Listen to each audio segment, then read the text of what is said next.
Welcome. Today, we're going to get to know the person who's been making translations and subtitles for Bini videos.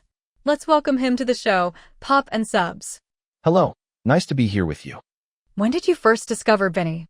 A long time ago, while I was randomly watching YouTube videos, there was a variety show called It's Showtime that had them on. They performed their pre-debut song called "The Coconut Nut." Although they were pretty good at that time, I still thought that not having their own original songs would cause them to just disappear like so many other artists before them who only relied on performing cover songs. After that, I didn't really follow them, and they disappeared from my YouTube feed for a while. But you've been translating and making subtitles for them for quite a while. How did that start? One day on YouTube, I saw an interesting thumbnail featuring a bunch of tropical girls. When I looked closer, it said Pantropico. It's from a channel called Neon Reacts with Pierre, and so out of curiosity, I gave it a chance and watched it. After that one, every few days, I would see people reacting to Bini content. Usually they were about those funny video clips that Bini recorded, like that pufferfish one. Eventually, Pierre and other YouTube reactors watched the Karen Davila interview with Bini, which was translated and subtitled by Ika. When I watched the interview, it also affected me emotionally. The ladies had so many hardships that they had to endure in life.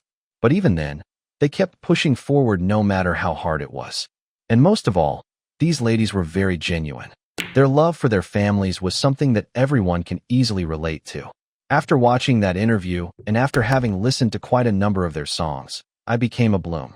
It's easy to become a fan of any artist or band, but only when you get to know them can you truly say if you love them or not. And knowing them means learning more about them, not just from the music videos they make. It means knowing more about their lives, how they overcame challenges, how they dealt with mistakes, and what things they did in order to rise. At that time, not a lot of Bini content had English subtitles, but there was already a growing number of international fans. There were so many international fans who wanted to get to know the Bini ladies, but they couldn't understand Tagalog. That's when I thought that since I already loved Bini for who they were as people and not just as performers, it would be a good idea to translate and make subtitles for more of their content so that international fans would get to know Bini much better. My goal was to help international fans discover who Bini are as people, because that's the foundation of a strong fandom. The more you know someone, the more you care about them, the more you support them. In your videos, you always start it by saying no money is being made here. Why? There are 3 reasons. First, I want to emphasize that I'm doing this simply to spread the love for Bini. I have nothing to gain from translating and making subtitles for Bini videos. The only satisfaction I get is knowing that more international fans will get to know Bini a lot better. Second, it's my way of telling copyright holders, like ABS-CBN, that I am not monetizing their content, and maybe they won't copyright strike these videos. Third, the reason why I never monetized my channel was that I didn't want to worry about copyright strikes. If I constantly had to worry about copyright, I wouldn't get anything done. How long does it take you to translate and make subtitles for videos? It really depends on how talkative the people are in the video. For example, a video that's 5 to 10 minutes long, with moderate amount of speaking, can take me 1 to 2 hours to complete. Although translating and typing subtitles might sound easy, you also have to make sure they actually sync with what the person in the video is saying. Also, I don't just translate. I also try to inform the viewers about certain cultural nuances that are being mentioned in the video, because international fans won't have any idea about these things. I believe that it is important to let the international fans know and truly understand what these cultural nuances are. Wow. I didn't know translating and making subtitles takes so much time. Doesn't it get in the way of work and rest? What do you do anyway? Currently, I work from home as an artificial intelligence evaluator and trainer. I prioritize work, of course, since I love money. But since work isn't regular, there are times when I'm free, and that's when I normally start working on translation projects. As for rest, I'm really a workaholic type of guy. If I'm not working for money, I'm working on a project out of love. Let's talk about you. Where are you from originally? Since this is anonymous, I guess I'll tell you a bit more about myself. Nobody will figure out who I am anyway. I'm originally from Quezon City, Philippines. I used to live behind the legendary mall called SM North EDSA. But where do you live now? Right now, I live in California, USA. Why did you leave the Philippines? It's actually quite a long story. To make it short, We lost our family business and I needed to make money as soon as possible in order to help the family. The best way to do it was to go to America and get a job. Fortunately, my dad's an American citizen, so I was already an immigrant at that time. And so it was easy for me to come here to America and become a naturalized citizen as well. Wow, that must have been tough. So the reason was to work and make money. But what about your studies? Were you able to finish it? Yes, thankfully I was able to finish it and get my computer science degree. I've always wanted to be a game programmer. I always dreamed of working for Nintendo ever since I was a kid. Unfortunately, that never happened because I didn't really have the luxury of time. I just had to accept whatever job was offered to me at the time. Speaking of jobs, tell me what kinds of jobs have you had? My very first job here in America was home improvement marketer. Actually, I had no idea about home improvement, but I applied anyway. You can say it was a practice in faking it till you make it. The company was Sears. The manager was the one who interviewed me, and later on, he asked me to demonstrate my marketing skills. And so I did. I pretended to be the best salesman in the world, talking about home improvement stuff that I had no knowledge of. But guess what? Sometimes if you fake it so much, you come off as believable. And so the manager actually hired me. But again, guess what? Another surprise happened. He wanted me to have the drug test on the same day. That was all cool and fine, but I didn't have a car to drive yet. I only traveled by bus at the time. I had to look for the hospital that was going to do the drug test, and I ended up getting lost. You got lost? Did you ever make it to the hospital? It was a total misadventure. So I took the bus and asked the driver to drop me off where the hospital was. Well, he did drop me off, but it certainly wasn't near any hospital. So I walked around, going into stores and asking people where the hospital was. They had no idea. Remember, this was the early 2000s, so not everyone had cell phones yet, and certainly not everyone had GPS to rely on. I ended up going into a Trader Joe's store. As I was asking people about how to get to the hospital, a nice old granny heard me. She said she'd take me to the hospital. This was definitely surprising, because first of all, I'm a stranger. She didn't have to help me. Second, I look like a monster, a scary big dude. Normally people avoid me or feel intimidated by me, but not this granny. She showed me kindness. As she was driving me to the hospital, she told me it was her grandkid's birthday and the hospital was along the way. I really thanked her and explained to her that I needed to get the drug test done so that I'd officially become a marketer for Sears. She dropped me off at the hospital and we said our goodbyes. I still remember that granny's name. Her name's Margaret. Wow, that's such an amazing story. I'm so glad Margaret was able to take you to the hospital. This story makes me believe there's still kindness in this world. So tell me, you probably used your job at Sears as a stepping stone and you eventually got into the computer industry? Unfortunately, that's not the case. After Sears, I was still of course looking for a chance to get into the computer industry as a programmer, but at the same time, money was hard to earn. I couldn't afford to just wait around for a computer industry job, so I always had to accept what jobs were offered to me. I joined some job agencies to make finding jobs easier, and thanks to my computer skills' very fast typing ability, I was normally assigned data entry jobs. This went on for years. But hey, at least I was earning money. On the downside, my programming skills were also getting very rusty and outdated. The worst part was when I got hired by this really big company. It was paying me really well to the point that I already could afford to drive a car and not just take buses. But the company went out of business. I was jobless again. Oh man, you really couldn't catch a break, can you? So what did you do after that? I became an Uber driver.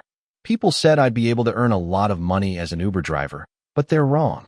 Being an Uber driver was probably the worst job I've ever had.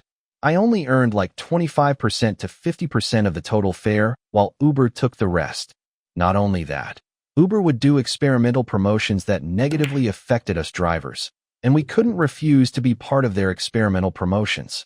In the end, I actually lost money being an Uber driver. There were so many expenses involved. Daily full tank gas cost me $30 to $35 before I even started the day. Rideshare insurance was separate from normal driving insurance. Maintenance of the car was costly, especially because I rack up around 100 miles a day. Then of course I had to deal with scammer passengers. They would sometimes report me for unsafe driving or they'd say the car was dirty, but all they just wanted was a refund, a free ride at my expense.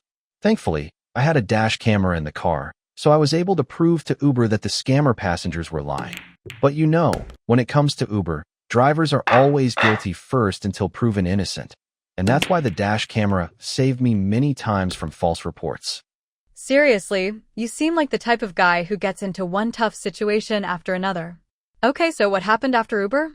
I imagine you quit? Well, the pandemic happened, so like it or not, I had to quit. But you know what? Although it might sound horrible, the pandemic actually helped me quit Uber. It gave me a reason to quit and rest. When I was an Uber driver, I actually developed lower spine issues. One time, the pain was so bad while I was walking, I was forced to stop. I just couldn't move anymore. I stood unable to move for around 10 minutes before I regained the ability to walk again. I was in that kind of pain. So when the pandemic lockdowns happened, I said to myself that it's a sign that I really should quit Uber, and so I did. I survived on the money that the government sent every 2 weeks. I think I received $900 or so every 2 weeks until the lockdowns ended. Ironically, I made more money receiving government money than when I was an Uber driver. But I knew I shouldn't rely on the government, and so I tried looking online for ways to make money. When the pandemic ended, that was also the time when I found a job online involving artificial intelligence, which is currently what I do. From that point on, life became much better. Let's talk about Bini. Who is currently your bias and why? That's both very easy and hard to answer. I can easily say that I love all of the Bini ladies, but which one specifically is someone I can relate to? With Joanna, I can relate to what it's like having to choose between a career she loves and a career that she learned to love.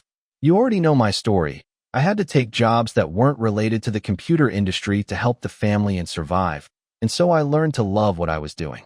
Another thing I can sympathize with Joanna is not being able to save my grandparents from death because I didn't have a lot of money to help send them to a better hospital when their health deteriorated. I felt very guilty to the point that I would punch myself in secret because I felt that I deserved the pain. As for something on the lighter side, I also did journalism back in high school like Joanna. I was a writer though, not a TV presenter or news reporter. Oh, so it's Joanna for you? Well, I can also relate with Mika and Gwen. Mika, as we know, comes from a pretty well-off family. That's something I can relate with since when I was growing up. Money was never a problem for my family. I got everything I asked for, as long as I did well at school. I always had the latest video game consoles, personal computers, toys, whatever I wanted. But Mika also experienced financial troubles when they lost their source of income during the pandemic, which parallels what happened to my family when we lost our business. And then with Gwen, after we lost our business, we experienced a sudden crash in lifestyle. Money became a real concern. We didn't even have money to send my grandparents to a proper hospital. And to think that in the past, I remember this one time I got hospitalized, my mom and dad were truly great people. They heard that another patient's family couldn't pay for their hospital bills, so my mom and dad paid for that family's bill. That was how well off we were. But suddenly, we lost everything. So just like Gwen, here in America, I just never told my parents. There were times when I didn't have anything to eat, and I'd also just sleep off the hunger. Whenever mom would ask if I was happy, I'd always say yes and smile in pictures, when in reality, I was suffering, I was hungry, and life was just so hard. And just like Gwen, my dream is for me to someday be able to make our family rise again. I want to be able to give everyone a good life, just like before. That goal is still far away, but things are improving little by little. I was not expecting for your life to be this dramatic. Anyway, I've had all sorts of painful experiences in life, and I guess that's one reason why I gravitated towards Bini. I see Bini as a symbol of hope. I see them as validation to the idea that if you just work hard and give it extra, eventually you'll be rewarded. I see them as good people who never got corrupted by money or fame. I see them as very family-oriented people who truly will conquer any challenge in front of them for the sake of their family. That's really why I love Bini. They represent my future self, the idealized version of myself. I also want to be successful, powerful, but humble. I want to be rich enough to provide a good life to my family. This is why, in my little way, I want to help Bini reach more international fans by translating and making subtitles for their interviews and various media appearances. I truly believe they are good role models to look up to, and they really deserve to be called idols. Are you married? Or at least do you have a girlfriend? No, I've only had 2 girlfriends in my life. The first one was from high school to my university days. We had a wonderful and loving relationship for 8 years. She was actually my ideal woman. She was very sweet, loyal, kind, smart, talented, super beautiful. Our relationship was top secret because she was a theater actress, plus she had strict parents. But we sure spent a lot of time on the phone together. Whenever she performed, I'd also attend her play, and then afterwards pass by her after the show, and we'd just smile at each other knowingly without saying anything. One of my most memorable moments with her was when they needed one more song for their play, but for some reason, there was no songwriter. And so I volunteered to secretly write a new song for them, and she just had to say she wrote it. I don't sing because I have a horrible, monstrous voice, and so to teach her the song, I made her just follow the melody on the piano as I played it on the phone. We somehow pulled it off, and it was a success. After the play, I was not expecting it, but she actually credited me in front of the audience and said, "Thank you to a special man for this song," which really melted my heart. She was really the best woman ever. But later, it finally happened. We lost my family's business, and it was decided that I'd have to go to America to work. I explained this to my sweetheart, and she understood. I told her that I didn't even know if I'd be able to go back home, and I didn't want to hold her back. I wanted her to enjoy life and experience love, because she deserves to be loved. After she accepted our inevitable situation, she told me that she would love me until I had to go, and she really did just that. She was the last person I spoke to before getting on the plane. Right now, I'm happy to say that she's married. She's a successful businesswoman as well. That sounds like the old saying that goes, if you love someone, set them free. So now I'm curious, what about the second girlfriend? If my first one was heaven, you can say this second one was hell. I met her after having lived in America for a couple of years. At first it started quite nicely. She was also sweet, kind, thoughtful. Sometimes she'd be overloaded at work that she'd have to bring them home. Being the super helpful boyfriend that I am, I volunteered to help her. I actually learned how to do her work. So that's how it usually went. Whenever she had extra work, I'd do it for her. As years passed, I noticed that she started treating me coldly. She'd even forget to greet me during important days, like Christmas, Valentine's Day, even our anniversary. So I talked to her one day, and I told her that she was making me feel sad. She apologized and promised to treat me better. So time went on again, but she reverted to her old ways. She'd only notice me whenever she needed something to get done at work. Otherwise, she's always busy or she'd forget special moments. That's the time when I analyzed myself. Why am I in a relationship where I keep getting hurt? Why am I the only one who puts in the effort to make the other happy? Isn't the point of a loving relationship to love and respect each other?